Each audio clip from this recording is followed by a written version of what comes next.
Well, the Mavericks made history, um, and what a way to do it. They're 2-1 now. They defeated the Lakers and the Clippers back to back in the Staples Center. They have never done that before, ever. So, and who would have thought that the Mavericks would get their first two wins of all places, the Staples Center, which has basically been a nightmare for them ever since that place opened. They sometimes they'll beat a team. They'll beat either the Lakers or the Clippers, but they won't beat the very next team on a back to back. This is the first time they've ever done that, and that's even more encouraging. I'll tell you why. Because just because of that reason, because of our track record in LA has just been terrible. So we beat the Lakers, and then I was thinking, okay, if we beat the Clippers, we'll make history, Maverick history, that is, and that's what we did. Now the Clippers, they played a little bit better against us than the Lakers did, but the only reason because of that, it was a back-to-back.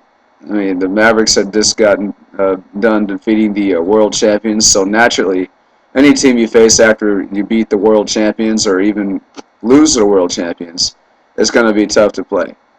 In this case, it was the Clippers. And the Clippers have had, they've had their success against the Mavericks the past few years, so it wouldn't have shocked me totally if we didn't come out with the win. Obviously, I was hoping that we did, that we would, and we did. So, all good there. Um, I looked at highlights, and again, Dirk Nowitzki. What is there anything this guy cannot do?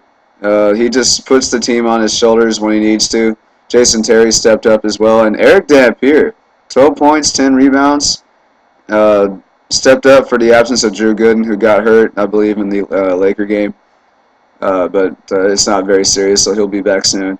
And speaking of being back soon, Josh Howard should come back, I think, less than a week, maybe 2 weeks from now. But so far, we're doing really good without him, but we definitely will need him if we want to go further into the season and go deeper in the playoffs. But again, just a great game. We got the Utah Jazz coming up next. That's in Dallas, so we're still searching for our first home win, but rest assured we're going to get it really soon.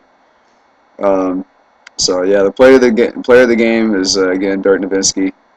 I didn't actually mention who I thought the player of the game was in the Lakers, so I'm gonna go ahead and do that.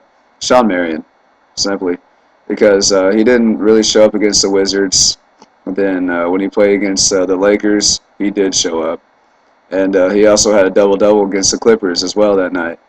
So that was a great game to win that one as well and get our first ever LA sweep at the Staples Center. So that's got to be if that's not a confidence booster, I don't know what is.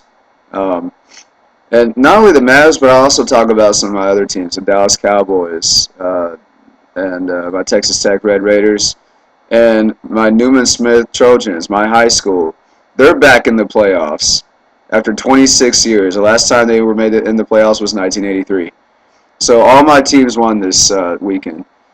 Mavericks, that is. Mavericks beat the Lakers and Clippers, so that's 2. Dallas Cowboys defeated the Seattle Seahawks. Texas Tech, really, last week when we lost to A&M, that was a terrible loss. So we bounced back, beating Kansas. So that's good there. And my Newman Smith Trojans, they won as well. Actually, the only team that didn't win that I wanted to win were the Dallas Stars.